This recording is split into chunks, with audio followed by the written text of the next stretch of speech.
κάνουμε. Σερβίρεις ποτέ τους πελάτες. Εύκολο είναι. Στάσου. Στάσου, εδώ έχετε καφενείο. Ούτε ένα ψυχτήριο να σερβίρεις τη γραμμίδα στον πελάτη και μετά να τρέχεις στους σκοτωρούς για άλλο το εδώ μαζί με τα ποτέ σερβίρεις κι άλλα πράγματα. Αυτό σπουδαία. Δηλαδή? Συντροφιά, ζεστασιά. Οι περισσότεροι άντρες που έχουν εδώ μέσα υποφέρουν από μοναξιά. Ή δεν τα πάνε καλά με τη γυναίκα τους, οπότε το ίδιο κάνει. Εσύ θα τους θαυμάσεις. Όλοι οι άντρες έχουν ανάγκη να τους θαυμάζουν. Δηλαδή άμα τους κοιτάζω στα μάτια, τους χαμογελάω, τους ακούω με προσοχή και τους αγγίζω τα χαθηρημένα τα χέρια, είναι καλός συνδυασμός. Το τέλειο! Ανοίγουν μέχρι σαμπάνια. Όλοι ανοίγουν. Το βλέπεις με ποσοστό όπως όλες εδώ μέσα. 30% για κάθε ποτό. Τώρα, αν μου κάνεις δύο που πλήρω με θες να πεις με κανένα δολάτι, δικό σου καπέλο. Λουκία, το βέλο. Και δεν μου λες κυρία, σε λένε Πόπι. Να με λες Πόπι. και δεν μου λες κυρία Πόπι, πόσα μπορώ να κερδίσω. Και 5 και 6.000 κάθε βράδυ μόνο από το ποσοστό σου στο μπαρ. Είσαι ευχαριστημένη, Πολύ. Όπου πήγα να στήσω δουλειά μου δίνανε 35.000 το μήνα και μου ρίχναουτζαν και από πάνω. Εδώ και καλύτερα. Πότε πιάνω δουλειά. Τώρα. Σήμερα δεν έχουμε και πολλή δουλειά. Τι δουλειά δηλαδή σκατά. Εγώ να σε ετοιμάζω τα ποτά και εσύ να τα πηγαίνεις στον πελάτη. Στο δικό σου ποτήρι θα βάζω χρωματισμένο νεράκι γιατί αλλιώς θα γίνεις τάβλα σε μια ώρα, Είμαι έτοιμη. Ωραία λοιπόν. Τσάκω αυτό το ποτό και φέρνεις εκείνο το στεμένο κύριο να κάνεις πρόβα. Είναι πελάτης μας και καλός άνθρωπος, έτσι, πάρε και το δικό σου. Έγινε.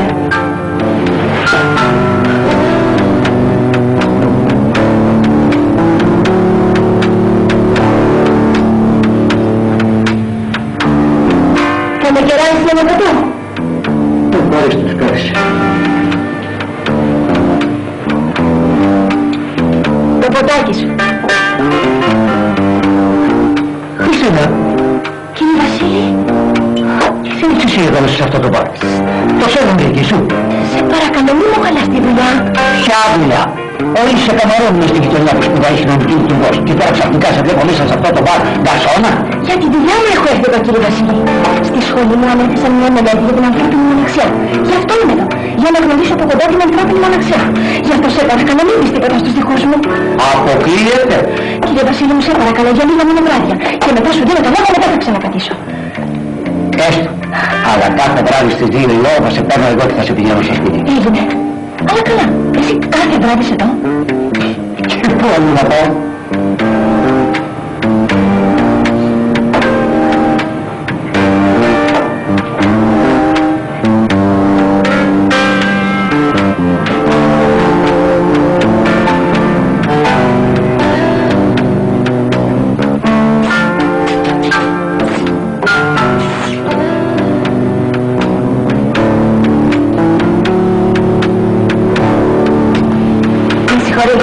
Πού πας.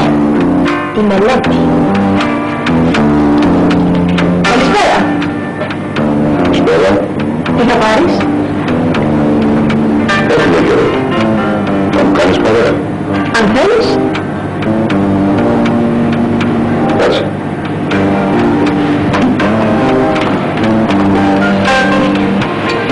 Πώς σε λένε. Χριστίνα. Από πού είσαι. Από τη Θεσσαλονίκη. Και μένεις μόνη σου στην Αθήνα. Ναι. Υπάρχει πρόσωπο. Ενδιαφέρεσαι. Για να ρωτάω. Τι δουλειά κάνεις. Γενικές επιχειρήσεις. Θα με βάλεις δηλαδή μέσα στις γενικές σου επιχειρήσεις. Ξέρω καλό και εκλεκτό κόσμο. Μέχρι εμείς που έρχονται στην Αθήνα για μεγάλες δουλειές. Θα κάνεις γρήγορα γερίκο νόμα. Α, μάλιστα. Και εγώ τι θα πρέπει να κάνω για να σε ευχαριστήσω. Θα αναλάβω εγώ τα οικονομικά σου και θα είμαστε και οι δύο ευχαριστημένοι. Άσε που θα έχεις ένα πρόσωπο να σε προστατεύεις από μένα που μαντρεύουν όλοι εδώ στην πιάτσα. Συμφωνείς? Το ξέρω πως θα συμφωνούσες. Λάθος κάνεις φίλε. Αυτά που ξέρατε εσύ και κάποιοι εμείς σου ξεχάστε τα. αποφασίσω να βγάλω το κορμάκι μου στη πιάτσα, μπορώ να το κάνω και μόνη μου. Αν πάλι σε θέλω για προστάτη, σε παίρνω, σε πληρώνω και κάθεσαι και σούζα. Και αν πάλι σε γουστάρω για εραστή, γιατί νόστιμο αντράκι είσαι, σε παίρνω όποτε μου κάνει κέφι και σου ρίχνω και πάνω 2-3 καφετιάζι για τα τσιγάρα σου. Τίποτα άλλο. Συνεννοείται καλά.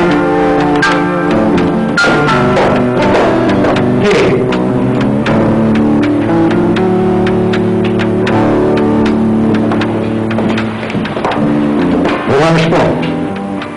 Λέω, η κοπέλα δεν είναι από τις συνηθισμένες νύχτες. Δηλαδή, μου φαίνεσαι αρκετά έξυπνος και πολλά μπορείς να καταλάβεις.